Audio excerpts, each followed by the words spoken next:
So, Battlefield 1 has issues. This isn't too surprising because all Battlefield games have issues, if not all games in general. I would like to start a small series on talking about these issues. These include one-hit kills and their prevalence, the function of the scout class, the apparent lack of any community features to speak of, grenade mechanics and types, the melee system, the lack of progression and customization, and context-sensitive tutorials. I will try to be as objective as possible, but there will always be a subjective element since the enjoyment of media is ultimately subjective. So let's get started. And today we take a look at one of Battlefield 1's biggest shortcomings, the grenade mechanics and types. Now I'd like to split Battlefield 1's grenade issues into two broad categories. The first one is inter-grenade balance, and the second, more important one, are the grenade throwing mechanics themselves. So without further ado, let's get started. Let's start with the inter-grenade balance. There are three grenades of concern here: the gas grenade, the impact grenade, and the fire grenade. The impact grenade is probably the least offensive of these, but it is simply a 60 damage weapon that cannot be countered. This was prevalent in Battlefield 4 as well, but in that game it was slightly worse because it did 80 damage. These type of impact grenades should just not exist because they offer no way to counter them. It just feels cheap to go against them. This is perhaps the most subjective of my claims, but I do not want to see stuff that cannot be countered. This would be actually a recurring theme throughout my videos, especially the melee video, which will be coming up very soon. Now, the gas grenade is another weird one. It is, like the fire grenade, an area denial weapon.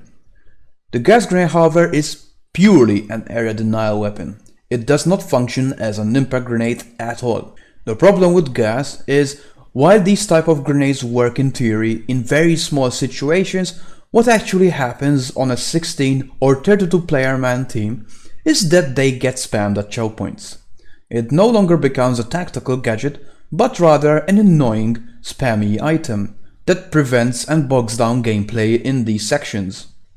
It's not a lethal weapon by any means, in fact I rarely ever die to it, but firstly it does not provide enough feedback because you are getting hit through walls, and secondly it is not that hard to counter with a gas mask, but at the same time it forces one to hip fire, making some classes completely useless. Another annoying side effect of the gas grenade is that friendly grenades distort your vision, which is a very odd decision indeed. Now the fire grenade.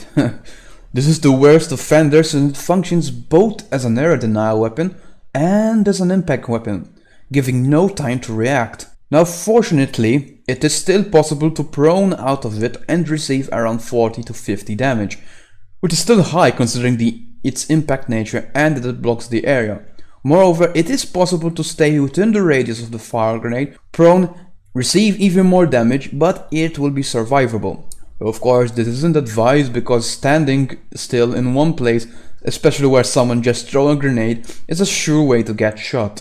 This type of weapon, as well as gas, as I mentioned earlier, have the unfortunate side effect of being spammed. The annoying and frustrating nature of the fire grenade, however, is that its throwing range and short fuse time makes it function like an impact grenade. And I'm sure everyone can attest that flying random incendiary grenades everywhere is very prevalent in Battlefield 1. Now how do we fix this? Now the first obvious and my preferred method is just to get rid of these type of grenades entirely. We really do not need them as they do not add much to the gameplay, but rather detract from it. Alternatively, these grenades could be class specific, not unlike how we have class specific sidearms. After all, Battlefield 4 had class specific gadgets, not grenades, like the XM25 remote mortar and UCAV. But they were still spammy as hell, especially on larger modes and rush modes, where people would just spam UCAVs, mortars and airbursts at MCOMs. And there would be nothing you could do about it other than staying away from the MCOM. This is especially annoying if you're actually trying to arm or disarm it. So in conclusion with these type of grenades, Not only are short or no impact fuse grenades incredibly frustrating because you cannot counter them, such weapons only work in theory and in small 5v5 environments, which is not the public games you would find in Battlefield 1. In short, their removal would just make the game far less frustrating. Now the second and most important point, the universal throwing mechanics themselves. Grenades should be tools and not direct weapons. I am sure most people would agree with this. What I would suggest is lengthier throwing animations. Ironically, this is one instance where realism actually benefits gameplay, a rare occurrence indeed. As many of you already know, I absolutely despise realism or any talk of realism in Battlefield games, because realism just makes a game unenjoyable to me. But this is just personal opinion. With that tangent out of the way, let's make grenade throwing animations feature the actual grenade pulling animation. Make it so that you actually grab the grenade from your vest, remove the pin, remove the safety, and actually throw the damn thing. More importantly, grenades should be a committed exercise and not a panic button. When one presses the grenade key, the grenade should be equipped and not thrown instantly. Now I understand, this may sound clunky and unintuitive, but it will also prevent panic grenades, especially when combined with lengthier throw times. Once you get used to it, it should not feel clunky at all. The point of this is to transcend a grenade's role from a weapon to a tool to flush out enemies, as I have hinted to earlier. Indeed, I wouldn't even be opposed to going one step further and make frag grenades fuses longer, though I honestly don't have any issue dodging them in either Battlefield 4 or Battlefield 1 for that matter, unless I am blocked by the famous fire grenade. How lovely. I do believe that these two features would alleviate grenade spam, especially in choke points, without resorting to functional but ultimately awkward mechanics such as the passive on-death timer seen in the experimental ammo 2.1 on the CTE. Being intuitive is key. My third and final point is much simpler. Please remove the smart timers. I don't know whose idea this was, but it was a new feature introduced in Battlefield 1. What this means is that a grenade will explode quicker if it has traveled a longer distance.